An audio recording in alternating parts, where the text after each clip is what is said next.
Welcome. Fontanel is a little more than a mile from here, so we thought we'd treat you to a brief history and a few fun facts while you enjoy the ride.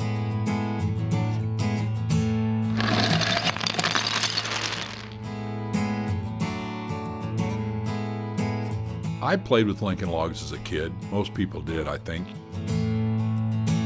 My Lincoln Log sets were always pretty small because my parents were pretty poor, but that was okay. And although that toy might have kindled a tiny flame, the real reason that Ken became interested in log homes was his grandmother. Grandma says, I always wanted to own a log home. And so we decided we would buy some land in Richland, Washington, where Grandma would spend the winter, and we would build her a log home. And from that moment, Ken was hooked. After building that house, he formed a company and began building log homes for other people. And it wasn't long after that that Barbara and Ken came to a decision. We decided that we would like to have a log home. You know, when you build homes, most of the time, they say that's the greatest test of a marriage is when you build a home. We never had that problem. We didn't experience that like a lot of people do.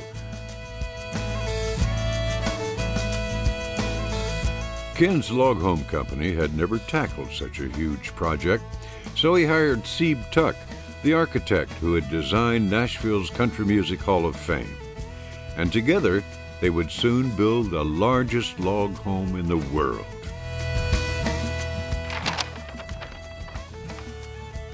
They crafted an elegant vision of natural beauty and strength. I found the land of the Fontanel from my helicopter. I was out flying one day and I found this land. It was like in a little valley. Ken began construction on Fontanel in the spring of 1987. In order to minimize damage to the nearby forest, he supervised the delivery of the equipment and supplies.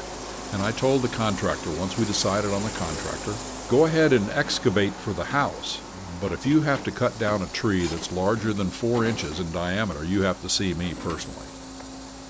As a matter of fact, there were some trees up real close to the house, I mean within a foot of the walls of the house that the contractors always wanted to get rid of. And I said, nope, absolutely not.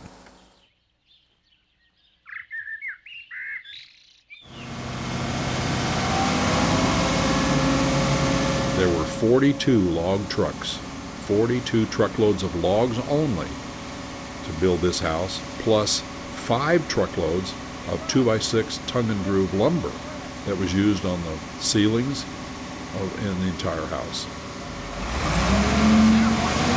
Every log weighs close to 2,000 to 4,000 pounds, depending on the diameter of them. They're very, very heavy. You need to groove this in right here. I touched every log in the home.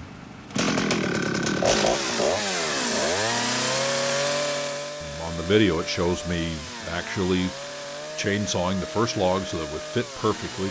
The house was actually built in Montana. All of them were hand-cut and built and then numbered. They took them apart and delivered them to me. First one's always the toughest, you know. The work was dirty and difficult. Ken's son Matt was right there next to his dad, up to his ankles in mud and dust. Working with Dad was a lot of fun. I was 15 and 16 years old when we built the place. And well, put it this way, I learned a lot. When you put those logs together, you have to line up lines and things that are on there, make sure everything measures right. And he was pretty good at doing that. We could trust him to do that. And he had some real good concepts about things. He has what they call spatial orientation. He thinks about things. You show me the plans, I'll build it. Think up the plans, not me. Matt could think them up.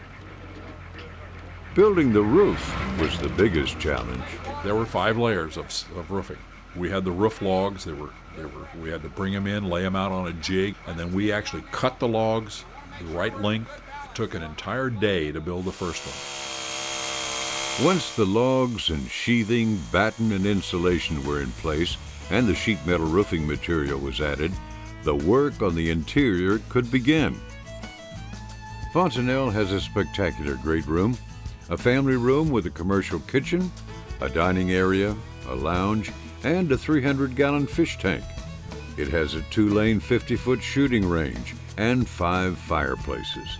It also has 13 bathrooms.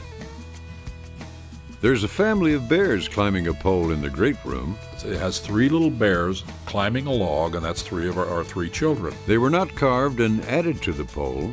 The pole and the bears were actually carved out of one single log. The ceilings are 35 feet high in the great room. There are 4 floors. There's a helipad. And at 27,000 square feet, it is the biggest log home in the world.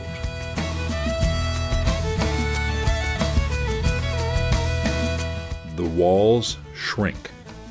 It moves all the time, and you hear the logs go.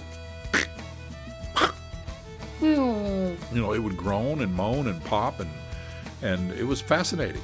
Up to 2 years after you build that house, all those logs are drying. There's so much to see at Fontanel, but we don't want to spoil it by trying to fit its splendor on this TV screen. So don't be bashful. Ask questions, take a lot of pictures, and enjoy your tour of Fontanel.